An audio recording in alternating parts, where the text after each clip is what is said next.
आज की कहानी है एक ऐसे बंदे की जिसने पूरे भारत में अपनी एक पहचान बनाई और अपना एक दबदबा बनाए रखा, जिसने बूढ़े बच्चे और जवान सभी को अपना दीवाना बना रखा है। ऐसी फैन फॉलोइंग न कभी किसी की थी न कभी किसी की होगी, क्योंकि वो इस क्षेत्र का बेताज बादशाह माना जाता है। ये कहानी है कुश्ती क्षेत्र की और उस बंदे का नाम है पहलवान सिकंदर शेख। सिकंदर ने बड़े बड़े पहलवानों को चित्त करके पूरे भारत के पहलवानों में दबदबा बनाए रखा है।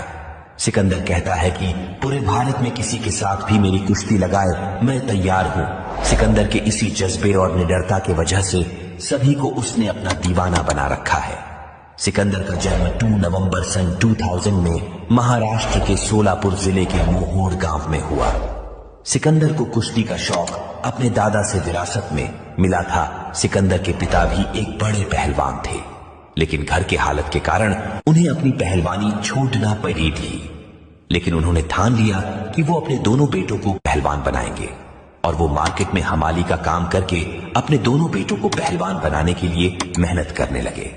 और अपने दोनों बेटे हसन शेख और सिकंदर शेख, इन दोनों पे अपनी मेहनत चालू की। हसन शेख भी अच्छे पहलवान थे, लेकिन सिकंदर के लिए उसने भी अपने पिता का हाथ बटाया और सिकंदर को बड़ा पहलवान बनाने के लिए कोशिश करने लगे। सिकंदर अपनी पढ़ाई के साथ पहलवानी में अच्छा प्रदर्शन करने लगे। लोग सिकंदर के दीवाने होते जा रहे थे, क्योंकि लोगों को सिकंदर का कुश्ती करने का तरीका बहुत अच्छा लगने लगा था। बड़े से बड़े पहलवान को कम से कम समय में चित्त करना लोगों को पसंद आता था।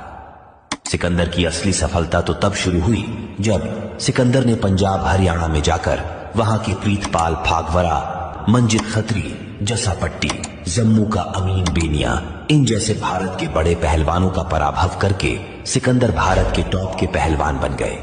लेकिन सिकंदर के पिता की इच्छा थी कि मेरा बेटा सिकंदर महाराष्ट्र केसरी बने, और इसके लिए सिकंदर ने कड़ी मेहनत की।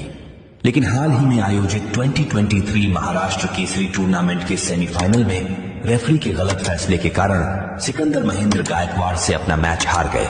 लेकिन उस कुश्ती के बाद सिकंदर हीरो बन गए। सभी तरफ सिकंदर की हार की चर्चा करने लगी और सिकंदर के प्रशंसकों के कारण सिकंदर हीरो बन गया और महाराष्ट्र लोगों के दिलों का महाराष्ट्र केसरी बन गया। वहीं एक इंटरव्यू में सिकंदर ने कहा था कि अगला महाराष्ट्र केसरी मैं ही बनूंगा। और हाल ही में आयोजित महाराष्ट्र केसरी कुश्ती टूर्नामेंट में सिकंदर न केवल महाराष्ट्र केसरी बना, बल्कि मात्र 13 सेकंड में उसने शिवराज राक्षे पर ऐतिहासिक जीत हासिल की और सिकंदर महाराष्ट्र केसरी बन गए और अपना सपना पूरा किया। ऐसी ही कहानी है सिकंदर की। दोस्तों, आपको सिकंदर की कहानी कैसी लगी?